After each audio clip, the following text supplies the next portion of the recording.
Montana Territory. 1883, the wind off the Bitterroot Mountains carried dust and disappointment as the stagecoach doors creaked open in the small town of Daly's Crossing. Penelope June stood on the packed earth with her daughter's hand in hers, her skirt stiff from 3 weeks of travel, her heart stiff from something worse. Beside her, little Lottie clutched her rag doll tight, eyes wide, cheeks smudged with trail dust. Penelope's gloved fingers trembled as she smoothed Lottie's brown curls back beneath her bonnet. A man approached from the depot, shoulders squared, hat low. Penelope recognized him from the tintype photograph he had sent months ago. Tall, clean-shaven, proud, Mr. Walter Griggs, her intended. "You brought a child," he said, eyes narrowing. Penelope nodded, her voice calm though her stomach clenched. "It was in my letter. Lottie is 6. Her father died of fever 2 years ago. She's part of the arrangement." Griggs' lip curled. "I said I wanted a wife, not a burden." Lottie shrank back against her mother's skirts. Penelope's mouth went dry. "She is my daughter." He turned, already walking away. "Then go back to wherever you came from. I will not take a woman with baggage." The words hit like a slap. The stagecoach driver cleared his throat awkwardly, then climbed back up to his perch, reins in hand. The wheels groaned as the coach pulled away, dust swirling around Penelope and her daughter like ash. Penelope knelt, pulling Lottie close. "It's all right, darling. We will find another way." Lottie nodded, though her lower lip trembled. "Are we going to sleep outside?" "No," Penelope said, forcing steadiness into her voice. "We'll find a place." They walked down the single main street, past the wooden storefronts and the curious stairs. No one offered help. By evening, Penelope had asked at 2 inns and been turned away at both. A woman alone with a child, no money, no local name. She might as well have been invisible. She was sitting on the edge of a trough near the livery, arms wrapped around Lottie, who had fallen asleep against her chest, when the voice came. "You waiting for someone?" Penelope looked up. A tall cowboy leaned against the hitching post, arms crossed, watching her with a calm, steady look that held no judgment. His shirt was dusty, his boots worn, his face sun-browned, and his eyes the color of slate. "No," she said quietly, brushing Lottie's hair back. "No one's coming." He stepped forward then, not too close. "You the mail-order bride that arrived today?" She stood. "I was." He looked at her for a long moment, then at the child sleeping in her arms. "That man Griggs turned you away, did he?" Penelope nodded once. "Figures." He took his hat off then, running a hand through his dark hair. "Name's Silas Hartley. I have a ranch just outside town, cattle mostly. I did not send for a bride, but I reckon maybe I should have." Penelope blinked. "Pardon." Silas looked down at Lottie, then back at her mother. "You said that little girl's 6. "Yes, her name is Lottie. She's got her mother's eyes." He said it so quietly it caught Penelope off guard. "You both look tired." Penelope straightened. "We are fine, maybe. But you should not have to sleep in the dirt because some fool man cannot see what he was given." She looked at him, unsure. "I have a spare room," he said. "Big enough for the 2 of you. I will not touch you, not unless you want me to. You can stay until we figure something better." Penelope hesitated. She had heard too many promises. Silas saw it and added, "I mean it. I was raised better than to turn away a mother and child, especially when they never did a thing wrong." She looked down at Lottie, still asleep in her arms. Her daughter needed warmth, food, a bed. And this man's eyes did not shift or flinch. He did not look at her like she was a burden. "All right," she said. "Just until I figure things out." Silas nodded. "That sounds fair." They rode out in silence, Lottie nestled against Penelope's chest, wrapped in Silas's spare coat. The sky turned violet over the hills and the wind softened. His ranch sat in a quiet bend between 2 ridges, with a low-roofed house and a barn that leaned a little to the left. Inside, the kitchen smelled of dried sage and old wood. Silas lit a lamp and pointed to a small room off the main hall. "You can have this one. Fresh sheets on the bed. I will be out in the barn if you need anything." Penelope set Lottie down gently and turned to him. "Thank you." "Truly?" He looked at her, his voice low. "You do not owe me thanks." But she did. She could feel it in her bones. That night Penelope watched Lottie sleep, her small face peaceful for the first time in days. She did not cry. She just laid there in the dark, listening to the quiet creak of the house and the faint sound of boots in the barn. The next morning she rose early and found Silas already outside, hauling water. She picked up a bucket without asking. "You do not have to do that," he said. "I want to." He gave a small nod. "All right." They worked in silence. When Lottie came out yawning, Silas handed her a tin cup of warm milk. She smiled up at him shy. "You like horses?" he asked. Lottie nodded. "Well, I have an old mare that could use some brushing." Gentle as can be. Penelope watched her daughter follow him, giggling by the time they reached the fence. Something tightened in her chest. She had not heard her laugh like that in weeks. That evening, after supper, Penelope washed dishes while Silas sat near the fire, carving something from a strip of pine. Lottie lay on a quilt, playing with Silas's old dominoes. "You said you never sent for a bride," Penelope said quietly. He looked up. "No. I never thought I had anything to offer a woman, but I was wrong." She met his eyes. "Why?" He set the carving down, a small horse, half finished, and leaned forward. "Because I see you two here, and it feels like something that should have always been. I never thought I needed a family. Turns out I was just waiting for the right one." Penelope's breath caught. She looked down at her hands. "You do not even know me. I know you crossed half the country to build a life for your daughter. I know you were turned away and still held your head high. I know my home has not felt like a home in years, and now it does." She stood there frozen, warmth rising in her throat. Then Lottie came and tugged at her skirts. "Mr. Silas says we can ride the old mare tomorrow." Penelope smiled and brushed her thumb over Lottie's cheek. "That sounds nice." Silas met her gaze over their daughter's head. He did not look away. And for the first time since stepping off that stagecoach, Penelope felt something settle in her chest. Not fear, not doubt, hope. The morning sun came late to the hollow where Silas's ranch sat, cresting slow over the ridgeline and spilling soft light across the frost-silvered grass. Penelope stood at the stove, sleeves rolled to her elbows, stirring cornmeal into a pot of water. A faint stream of steam curled upward, catching in the cold air that still lingered near the floorboards. Lottie sat at the table with her chin in her hands, watching the kettle rattle. Silas stepped in from outside, shaking snowmelt from his hat.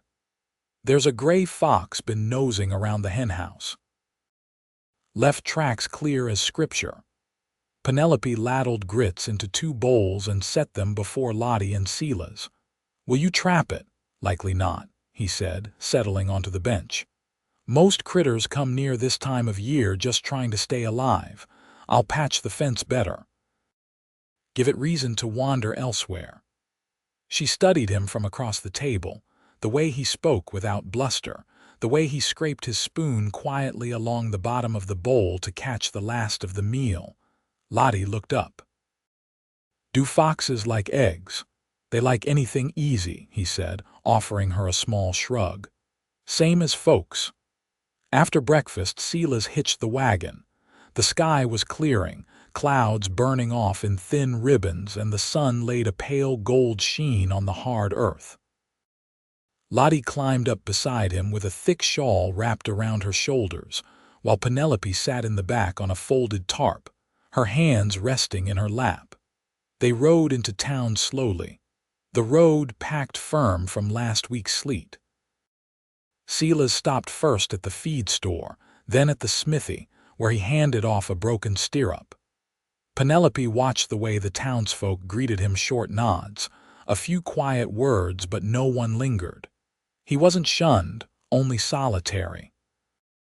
At the dry goods store, Penelope stepped down to pick up flour and beans. Inside, the air smelled of burlap and sugar. A young shopkeeper blinked when he saw her, then glanced toward the window where Silas waited with Lottie. "You're staying out at Hartley's place?" "I am," she said, stacking her purchases. "Is that surprising?" "Just didn't think he'd ever bring anyone in," the man said, wrapping the flour in paper. "Folks figured he meant to die out there alone." Penelope met his eyes. "He hasn't." Back outside, she climbed onto the wagon without help. Lottie leaned against her side, cheeks red from wind. As they turned back toward the ranch, Penelope asked, "How long have you lived in Daly's Crossing?" "Since I was 20, Silas said, eyes on the road. "My brother brought me out from Missouri. We ran cattle together until a fever took him 4 winters ago." She watched the way his hands held the reins, steady but not tense. "No other family, none that ever answered letters." They passed a wind-stripped cottonwood, its branches bare but upright. Lottie dozed against her mother's arm, and the wagon creaked in rhythm with the road. That evening, Penelope swept the hearth while Silas mended a leather harness near the fire. Lottie traced pictures in a worn book, humming softly. Penelope reached for a bucket of kindling, and Silas stood at the same time. Their hands brushed. She drew back instinctively, but he didn't. His palm remained open, offering the piece of wood she meant to grab. She took it without comment, but her fingers lingered longer than they needed to. Later, when Lottie was asleep beneath her quilt, Penelope stepped onto the porch. The air had turned sharp again, stars scattered across the sky like spilled salt. Silas leaned against the railing with a tin cup in hand, watching the cattle shift in the far pasture, their shapes barely visible in the moonlight. "I should find work," she said, folding her arms tight. "I can sew, mend, read, and write. There must be something I can do in town." He kept his eyes ahead. "You could do all that here. House needs weatherproofing before the snow sets in. I never did replace the curtain rods, and there's a loom in the attic that belonged to my mother. Been gathering dust for years." She turned toward him. "You'd let me stay that long?" "I'd hope you would," he said. "But I won't keep you from making your own way if that's what you want." She watched the steam rise from his cup, watched how he didn't press, didn't presume. Her jaw tightened against a sudden wave of gratitude that felt too big to hold. "I want what's good for Lottie," she said. He nodded once. "So do I." They stood in silence, the wind catching the edge of her shawl. When he turned to go inside, he paused beside her. "I found a rocking chair in the barn loft earlier," he said. "Needs sanding, but it's solid. I thought maybe you'd like it." Her voice caught a little. "Thank you." "Don't thank me," he said, stepping inside. "Just sit in it when it's done." She stayed out a while longer, watching the stars. Behind her, the house gave off a warm light through the lace-edged windows. Lottie murmured in her sleep. And in the distance, a night bird called once, then fell quiet again. Penelope wrapped the shawl tighter, and for the first time in a long while, she didn't feel like she was waiting to be turned away. Penelope stepped into the barn just after sunrise, the hem of her dress damp with dew and her hands raw from wringing out linens. The smell of hay and warm animals settled around her like a shawl. Lottie sat cross-legged in the straw beside the old mare, threading bits of grass through the slats in the stall. Silas stood nearby, running a currycomb down the flank of a chestnut gelding, sleeves rolled to the elbows, sawdust clinging to his forearms. "I thought I might mend the lace curtains in the front room today," Penelope said, brushing straw from her skirt. "Need me to bring the ladder up from the root cellar?" he asked without looking up. "They're not that high. I can manage." He set the comb aside, then turned toward her. You ever work with horses? Only enough to keep from spooking them. My husband, she stopped. He always kept them shod and brushed.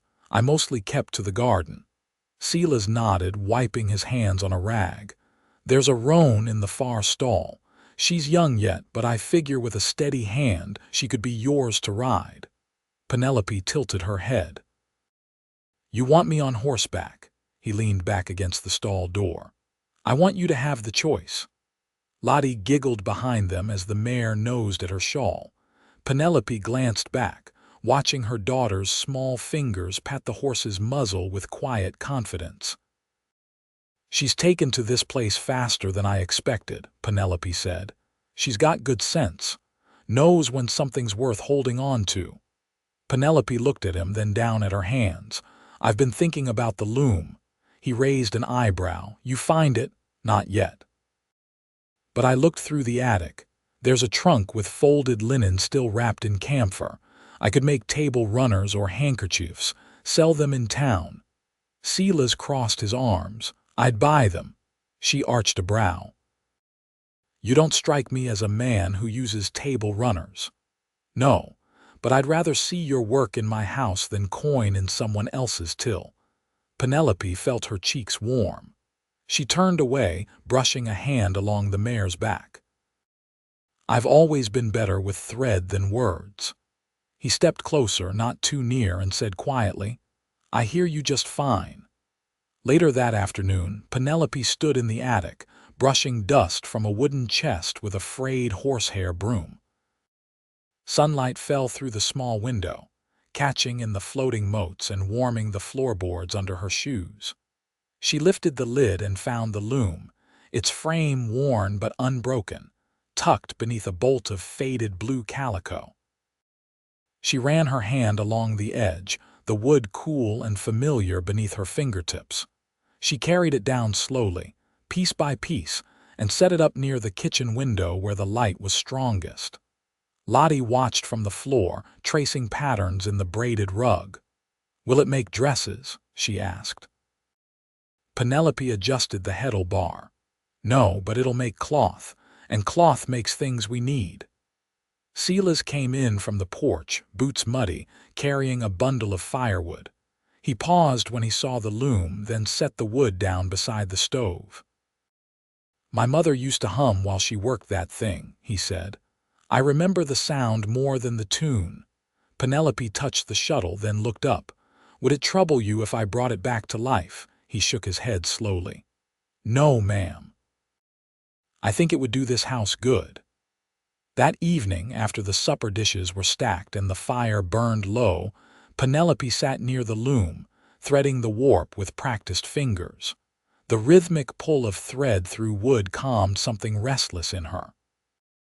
Silas sat nearby with Lottie in his lap, showing her a map of the territory drawn in pencil and grease on old canvas. She leaned back against his chest, asking what each of the marks meant. He answered patiently, pointing to rivers and ridgelines, letting her trace them with her fingers. Penelope glanced over, watching the way his hand steadied hers on the map, the ease in their closeness. It wasn't loud or sudden. It was unfolding, steady as the shuttles pass. When Lottie fell asleep, Silas carried her to the smaller room and tucked her in beneath the patched quilt. Penelope stood in the doorway, watching him smooth her hair back with a gentleness that didn't need words. As he stepped into the hallway, she met him there. The hush between them felt full, not empty. I've been wondering, she said, voice low. Why did you never leave this place after your brother passed? He leaned against the doorframe, arms crossed loosely. I thought about it plenty of times, but I kept waking up and finding something still worth tending. The land, the stock, now, this, she nodded. I know that feeling. He looked at her then, not just with interest but understanding. Penelope, he said, the first time he'd spoken her name that way, like it was something he'd been holding off saying until it meant more. She didn't answer right away. She just stepped a little closer. I don't know what this is yet, she said carefully, but I know it's not something I want to walk away from." His voice was quiet. "Then don't." They stood close in the hallway, the lantern behind them casting long shadows. She didn't reach for his hand, and he didn't reach for hers. But something passed between them all the same, sure as any promise. Outside, the wind shifted through the pines, and the house held steady. Snow came in the night, quiet as breath. By morning, the fields beyond the barn lay blanketed in white, the fences softened at the edges. Penelope stood at the kitchen window, her hands wrapped around a tin mug of coffee, watching flakes drift past the glass. Inside, the stove crackled and hissed, warm against the chill that leaked through the seams of the walls. Lottie sat cross-legged on the floor near the hearth, sorting colored pebbles into neat rows. She hummed under her breath, a tune Penelope didn't recognize. Silas came in from the barn with his coat dusted in snow, a coil of rope slung over one shoulder and a quiet look about him that seemed more thoughtful than tired. "Sheep are restless," he said, setting the rope by the door.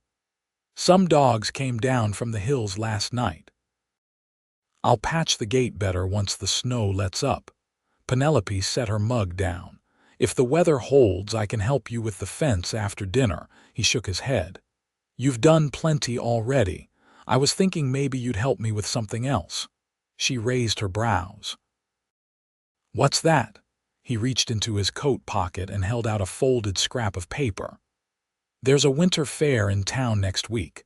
They'll have stalls for weaving, preserves, and cloth goods. I thought maybe you'd want a table." Penelope unfolded the paper. It was a hand-scrawled flyer, ink faded in spots from moisture. "You think folks would buy from someone like me?" "I think they'll buy anything made with care," he said. "And I've seen how you work." She traced the edge of the paper, her thumb catching on the soft tear at one corner. "I'd need more linen, and thread, maybe some dye." "I'll cover it," he said. "Whatever you need." She looked up sharply. "You don't have to do that." "I know," he said, voice steady. "I want to." The silence between them stretched, neither of them moving, until Lottie stood up with 2 pebbles cupped in her hands. "You think they'll have candy at the fair?" she asked, looking between them. "Likely so," Silas said, crouching down to her level. "But you'll have to help me pick the good kind. I never trust my own taste." Lottie handed him a smooth white pebble. "That one's the best." "I'll keep it in my pocket," he promised, and she grinned before scampering into the other room. Penelope watched her go, then turned back to Silas. "You're good with her." He stood, brushing his palms on his trousers. "She's easy to be good to." Later that afternoon, Penelope stood in the storeroom, sorting through the last of the linen bolts. The light outside had faded to a bluish gray, and flakes still fell slow and steady. She set aside a length of coarse flax cloth with a faint rust stain near the edge, and began cutting around it. Silas's footsteps sounded in the hallway, measured and quiet. When he reached the doorway, he leaned against the frame but didn't speak.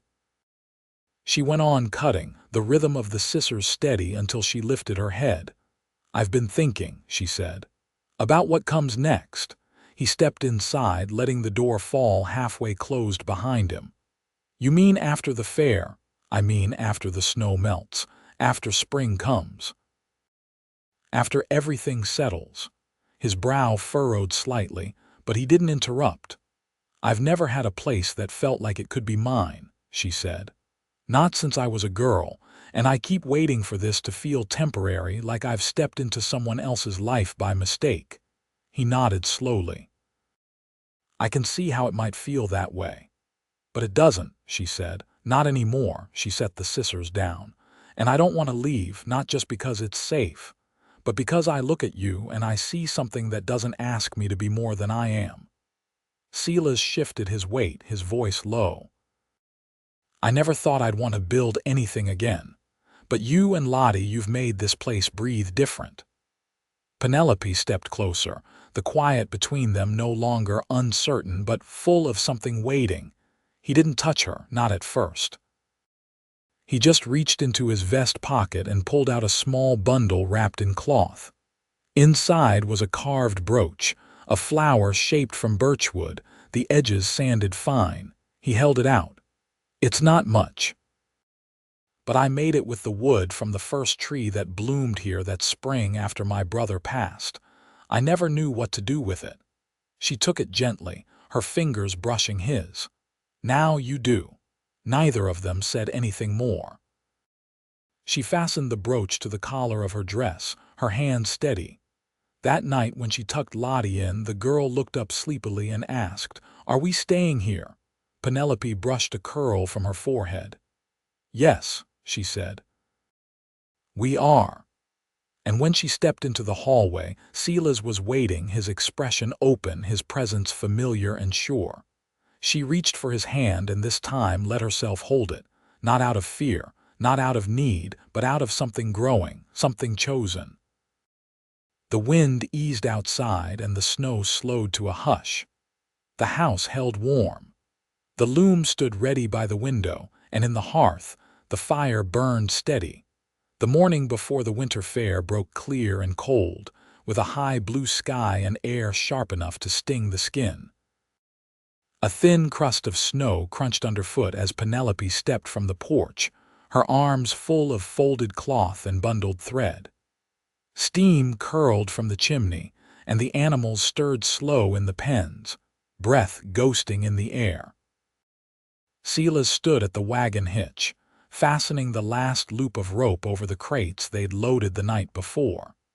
His coat was buttoned to the throat, and he wore a knit scarf faded from sun and years. "We'll reach town before the sun clears the ridge if we leave now," he said, tightening the last knot. "You warm enough?" Penelope nodded, drawing her shawl closer. "I've enough layers on to rival the rooster." Lottie came down the steps behind her, wrapped in a thick wool coat that hung nearly to her boots. She held a small bundle in her mittened hands, wrapped in muslin. "What's that?" Penelope asked. "It's the sachets we made," Lottie said. "For the fair table. You said they smell like hope." Penelope met Silas's gaze. "I did, didn't I?" The ride into town was quiet but easy, the road packed firm and edged with snow-glazed branches. The wagon creaked under its weight, and Silas kept one hand near the brake as they passed the frozen stream that marked the edge of the valley. The fairgrounds were set along the edge of Main Street, where half a dozen canvas tents had been raised the day before. Smoke curled from iron stoves behind the booths, and the sound of hammers and laughter drifted across the open square. Penelope set out her cloth and wove in pieces with care, smoothing the corners of each display. She laid the sachets in a wooden tray lined with calico and placed a small card beside them in her own hand, simple, no flourish. Silas stayed close, helping Lottie hang a strip of pine boughs along the edge of the table. He didn't speak much, but he didn't wander either. By late morning, people had begun to stop. A woman from the North Ridge bought 2 cloth runners and asked if Penelope took orders. A schoolteacher from the valley browsed the sachets and left with 3. No one asked where she came from or who she was to Silas. They asked about her stitching, her dyes, her patterns, and Penelope answered each question with calm, practiced ease, yet each one left her heart a little lighter. After midday, Silas nodded toward the mercantile. "There's a pot of stew going out back. You 2 eat. I'll watch your table." Lottie tugged Penelope's hand. "I'm starving. I can smell it from here." Penelope hesitated. "You sure?" He didn't look up from where he was arranging the cloths. "You'd best go before it's all gone." The stew was hot and thick, served in tin bowls from a steaming kettle behind the store. Penelope sat with Lottie on a bench near the fire pit, eating slowly while watching the smoke drift upward. She could see Silas from where they sat, standing behind her table, talking with a man from the valley about the weave on one of her shawls. When they returned, Silas handed Lottie a paper wrapped sweet. Traded a scrap of wool for it. Thought you earned something sweet. Lottie grinned and tucked herself under the table to eat. Penelope leaned in close, voice quiet. You didn't have to stay here all day. He glanced at the cloths, then at her. I wanted to. The sun dipped low by late afternoon, casting long shadows across the packed snow. The fair began to wind down, and Penelope packed her goods with careful hands, less fabric now, and a small pouch of coins heavier than she'd hoped for. As Silas lifted the crates back into the wagon, the schoolteacher returned. She handed Penelope a note with a wax seal. We need someone to teach the girls to stitch proper. Sundays and Wednesdays, if you're willing. Penelope blinked. You're offering me work. You're the only one whose seams don't pucker, the teacher said. We'd pay fair. Penelope nodded slowly. I would be glad to. The teacher left with a nod, and Penelope turned back to Silas. I didn't expect this, she said. Any of it. He lifted the last crate into place. Sometimes it's the things you don't expect that turn out to be yours. The ride home was quiet, Lottie asleep between them, her head on Penelope's lap. The stars had begun to show by the time the wagon turned into the hollow, their faint light flickering across the snow. Inside, Penelope laid Lottie in her bed, tucking her in with the quilt that still smelled faintly of cedar. She paused in the doorway as she turned back, watching the girl's breath rise and fall in steady rhythm. In the parlor, Silas had stoked the fire and stood near the hearth with his hands tucked behind his back. I carved something, he said, voice low. Wasn't sure if I should give it to you yet. She stepped closer, watching as he pulled a small, flat piece of wood from his pocket. It was a key, carved and sanded smooth, looped with a strip of red ribbon. For the door, she asked. For the house, he said. It's yours now if you want it. She took it from him, the wood warm from his palm. And what comes with it? He met her eyes, steady as ever. Me, if you'll have me. She looked down at the key, then back at him. I never thought I'd fall in love this far from everything I knew. You didn't fall far, he said. You just landed right. She stepped to him then, slow but sure, and laid her hand against his chest. I want this, she said. You, this land. This life. He bent his head, and when he kissed her, it wasn't rushed or uncertain. It was steady and warm, like the first thaw after a long winter. The next morning they rose with the sun. Penelope baked bread while Lottie fed the hens, and Silas split wood with a rhythm that echoed through the still air. Come spring, the schoolhouse added her name to the ledger. Her cloth sold well, enough to keep her loom humming and her shelves stocked. Lottie learned her letters and rode the roan mare bareback across the field, hair flying behind her like a banner. And Penelope never packed a trunk again. Silas built her a small room off the kitchen for her weaving, with a wide window that faced the ridge. He never once asked her to be anything but herself. They were married in June beneath the cottonwood near the barn, with the preacher from the next town over and half the valley watching. Lottie wore a lace ribbon in her hair, and Penelope wore the brooch Silas carved her, pinned just above her heart. That night, after the guests had gone and the sky turned soft with dusk, Penelope stepped onto the porch, her hand in Silas's. You still glad you picked us up that night? She asked, leaning into his side. He looked out across the fields where the grass shimmered silver in the dark. Every day, he said. And I'll be glad tomorrow, too. Inside, the house glowed with lamplight, warm and lived in. The door stood open, and the key she'd been given hung just inside, looped on its ribbon. She never had to use it. She was home.